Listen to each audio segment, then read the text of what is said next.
Church History. Light Amid the Darkness as Seen in the Life of Luther. London, G. Morrish, 20, Paternoster Square, before 1915. Republished by Irving Risch, host of Down to Earth but Heavenly Minded podcast. Chapter 28. Insurrection of the Anabaptists, AD 1534-1535. The city of Munster, see Note 1, was now the scene of a seditious and bloody insurrection by the Anabaptists.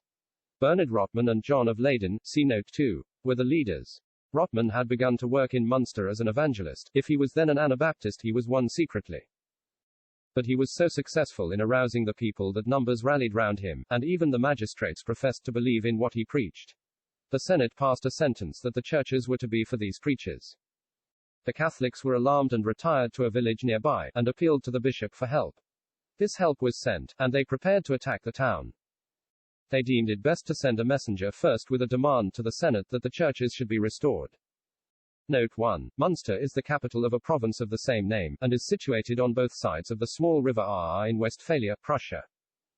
It was surrounded by a double mound and a moat until 1765. End of Note 1. Note 2. His name was John Bockeld, or Boykels, and he was a journeyman tailor of Leyden.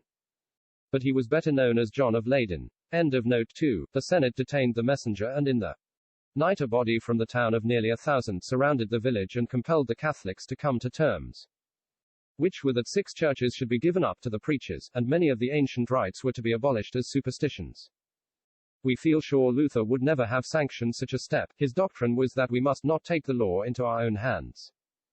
Peace thus restored did not last long. The city was visited by John of Leyden, the well-known Anabaptist. The Senate proceeded to banish him from the city, but Bernard Rotman now avowed himself a believer in these doctrines, and again all was in confusion.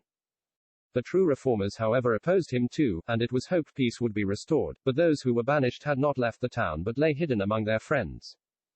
The Landgrave of Hesse sent 2 eminent preachers, in the hope that truth would prevail over fanaticism.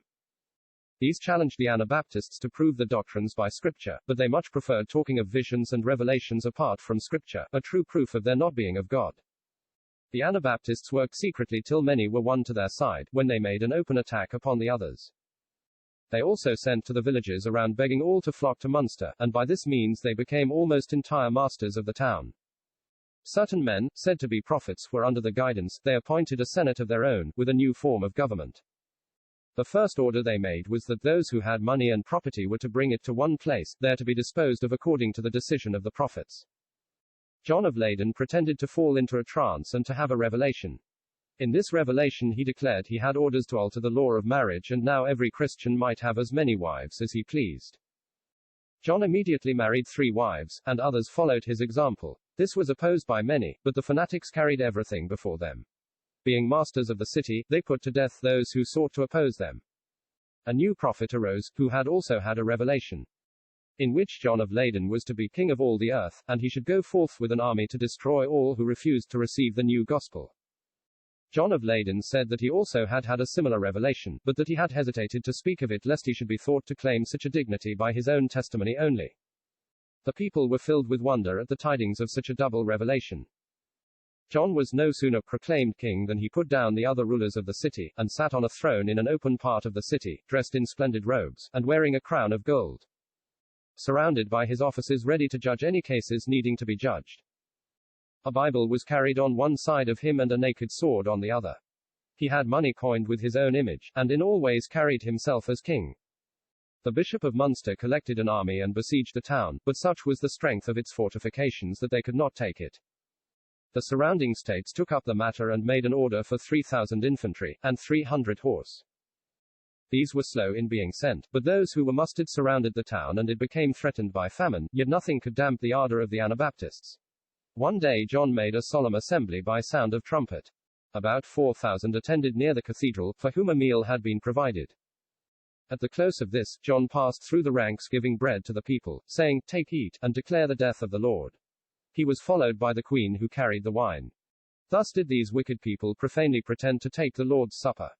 After this John made them promise obedience. Then he declared that he had had an order from God that 28 evangelists should go forth to preach the doctrines held at Munster. Strange to say, 28 men were found willing to leave the city to fulfill this mission, with a zeal worthy of a better cause, they being doubtless themselves deceived. Where they went they were at once seized as rebels, and put to death. Only one of their number escaped. The princes who had sent the army desired to save the city, and the officer addressed an appeal to them to surrender.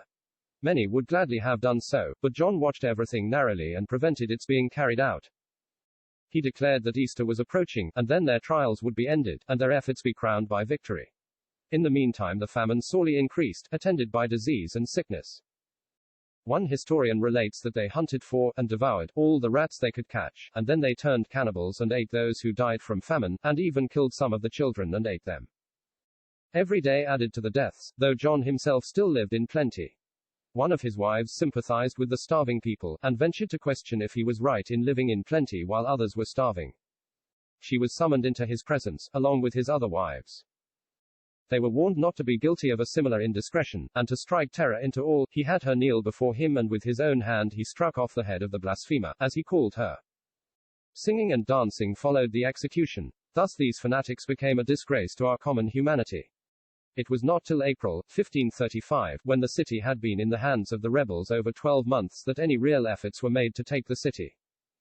A regular army was now placed under a general, who planned to take the place by assault. The city was again summoned to surrender. The people were eager for it, but John prevented them. It was not till June 24 that an assault was attempted. 2 of the inhabitants had escaped, who willingly told the soldiers the weakest part of the fortifications. In the night a few brave fellows gained a certain pass and climbed a rampart. The sentinels were killed, and a door being unguarded they entered the city. They were fiercely attacked, but managed to keep the foe at bay while they opened one of the gates and admitted the body of soldiers. A general onslaught followed. The people rallied round their king, but he was taken prisoner alive. Rotman threw himself into the midst of the conflict and fell covered with wounds. The fanatics did not long continue the conflict. Munster was taken. Thus ended the reign of John of Leyden. He was taken before the judges, and after being carried from city to city in chains was brought back to Munster and condemned to a cruel death, his flesh being torn away with hot pincers. 2 other leaders shared the same fate. His conduct had been cruel and atrocious, and he deserved death, but was such a manner of putting him to death worthy of a country calling itself Christian. Luther was deeply grieved at the proceedings of the Anabaptists. The doctrine was certainly not his doctrine, though the Catholics insisted that this was but the fruit of that liberty of conscience for which Luther pleaded.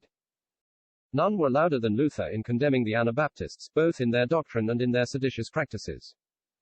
It is instructive to see how Satan damages the work he cannot stop by attaching to that which is real his own followers in mere profession. If old prejudices are broken through by the gospel, he takes advantage of the desire for reform to break through all that men have held to be sacred, to accomplish his own ends of spoliation and death.